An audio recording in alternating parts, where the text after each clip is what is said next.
क्या आप जिंदा है? नहीं, नहीं, मैं आपकी सांसों की बात नहीं कर रहा, वो तो चल रही है। मैं पूछ रहा हूँ, क्या आप जी रहे हैं अपनी मर्जी की जिंदगी जो आप जिंदगी जीना चाहते थे, या आप भी बस एक जिंदा लाश बन गए हैं? और मुझे लगता है हाँ, शायद आप ये वीडियो रात में देख रहे हैं और आप अपनी 9 to 5 6 वाली जिंदगी से थक चुके हैं। आपकी आंखें जल रही है और आप कल की तैयारी कर रहे हैं और आपका आज आपकी मुट्ठी से रेत की तरह फिसल चुका है। अगर ये बातें आपको आपकी लग रही है तो ये वीडियो खत्म होने तक हिलना मत, क्योंकि आज हम उस पिंजरे की बात करने वाले हैं जिसे दुनिया सफलता सक्सेस समझती है और इस जहर को दुनिया 9 to 5 6 कल्चर कहती है। इस वीडियो को कहानियों से समझते हैं तो चलते हैं पहली कहानी में, जो है रोहन की। वही रोहन जो गांव से बड़े सपने लेकर शहर आया था। बड़ी सैलरी, महंगी गाड़ी, वो सफल है ना।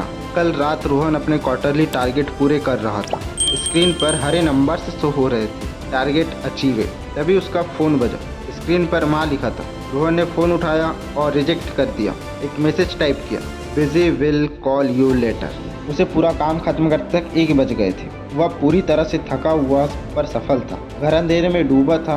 उसकी 5 साल की बेटी सो चुकी थी। उसकी पत्नी उसका इंतजार करते करते सोफे पर ही सो गई। रोहन ने फ्रिज खोला, पानी की बोतल निकाली, तभी उसकी नज़र फ्रिज पर चिपके एक कागज पर पड़ी। ये उसकी बेटी की ड्राइंग थी, माय फैमिली ड्राइंग। उसमें उसकी माँ थी, उसमें वो खुद थी और उसमें एक लैपटॉप था। उसने अपनी बेटी से पूछा, पापा कहाँ है? बेटी ने कहा, पापा तो लैपटॉप में है। रोहन वहीं ज़मीन पर बैठ गया।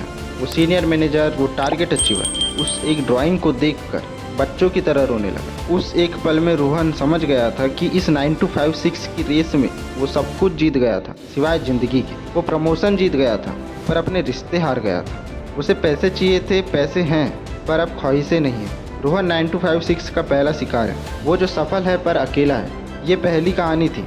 अब चलते हैं दूसरी कहानी पर, जो है आनिया की। आनिया नए स्टार्टअप में काम करती है, दुनिया बदलने का जुनून रखती है। वो 9 to 5 6 नहीं, वो 24/7 मोड पर रहती है। लैपटॉप उसका तकिया है और डेडलाइन उसका लंच। शुरुआत में सब अच्छा था, ग्रोथ, फंडिंग, पार्टीज, उसे लग रहा था वो जीत रही है। फिर एक दिन एक जरूरी मीटिंग के बीच में अन्य को लगा कि कमरा घूम रहा है। उसे सांस नहीं आ रही थी। उसका दिल इतनी तेजी से धड़क रहा था जैसे वो फट जाएगा। डॉक्टर ने कहा, ये बर्नआउट एंजाइटी है, अगर तुमने खुद को नहीं रोका तो तुम्हारा शरीर तुम्हें रोक देगा। आज आनिया मीटिंग्स में नहीं, डॉक्टर की क्लिनिक में चक्कर काट रही है। वो नींद की गोलियां खाकर सोती है। वो 25 साल की लड़की जिसने दुनिया बदलने का सपना देखा था, आज खुद को आईने में नहीं पहचान पाती। ये 9 to 5 6 का दूसरा शिकार है। वो जो पैशनेट थी पर अब बीमार है। वो जो सब कुछ पाना चाहती थी और अब अपनी सेहत खो चुकी है। ये थी दूसरी कहानी। अगर आपने वीडियो को लाइक करके चैनल को सब्सक्राइब नहीं किया है तो प्लीज़ कर दीजिए। रोहन ने रिश्ते खोए, आनिया ने सेहत खोई। तो क्या इस पिंजरे से निकलने का कोई रास्ता नहीं है? रास्ता है, और जो हमें मिलेगा कहानी नंबर 3 में। जो एक कहानी है मिस्टर वर्मा जी की।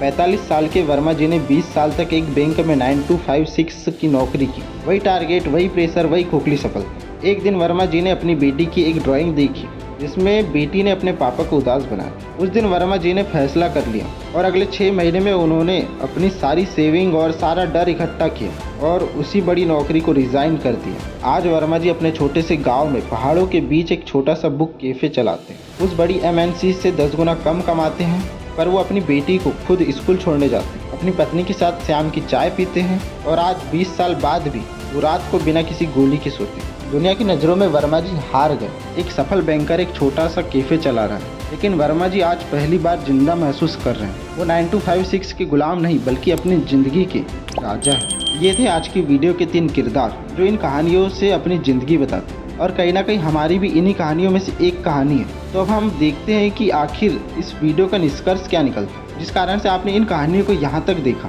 तो अब हम आपको लेकर चलते हैं आपकी रियलिटी में। अब सवाल आता है कि क्या हम सब नौकरी छोड़ दें, क्या हम सब कैफे खोल लें? नहीं, रोहन, आनिया और वर्मा जी, ये 3 कहानियाँ हमें एक ही सच बताती है। ये 9 to 5 6 का कल्चर, ये मेहनत, हार्डवर्क नहीं है, ये अक्षमता, इनफिशियंसी है। ये काम नहीं, ये काम का दिखावा है। क्योंकि हार्वर्ड की एक रिसर्च बताती है कि 8 घंटे काम करने वाला इंसान असल में सिर्फ 3 ही घंटे प्रोडक्टिव होता है। असली सफलता ज़्यादा काम करने में नहीं, बल्कि डीप वर्क करने में है। वो जो 3 घंटे जब आपका फ़ोन बंद हो और आपका दिमाग 100% पर हो, ऐसा काम अगर आप कर सकते हैं तो यही डीप वर्क है। आज रुककर खुद से पूछिए, आपकी सफलता की परिभाषा क्या है? क्या वो रोहन की तरह लैपटॉप पर हरे नंबर है? क्या वो आन्या की तरह खत्म होती सेहत है? या वर्मा जी की तरह शाम की सुकून भरी अपने परिवार के साथ बैठकर चाय पीना है? क्योंकि आपका काम आपकी ज़िंदगी का एक हिस्सा है, पूरी ज़िंदगी नहीं है। ऑफिस से निकलने के बाद लैपटॉप बंद करने की हिम्मत रखो। छुट्टी वाले दिन ईमेल ना देखने का अनुशासन रखो, क्योंकि याद रखना, कंपनियां और प्रोजेक्ट्स रिप्लेस हो जाते हैं, लेकिन आपकी सेहत, आपका परिवार और ये वक्त, ये रिप्लेस नहीं हो सकता। तो अब आपके ऊपर निर्भर करता है कि आपको अब क्या करना है। पर आप वीडियो को लाइक कर चैनल को सब्सक्राइब कर सकते हैं। ये आपके हाथ में अभी है। और आज रात सोने से पहले उस जलती हुई स्क्रीन को नहीं, अपनी ज़िंदगी को देखो और खुद से पूछो, क्या मैं जिंदा हूँ? और जिंदा हूँ तो क्या मैं खुश हूँ?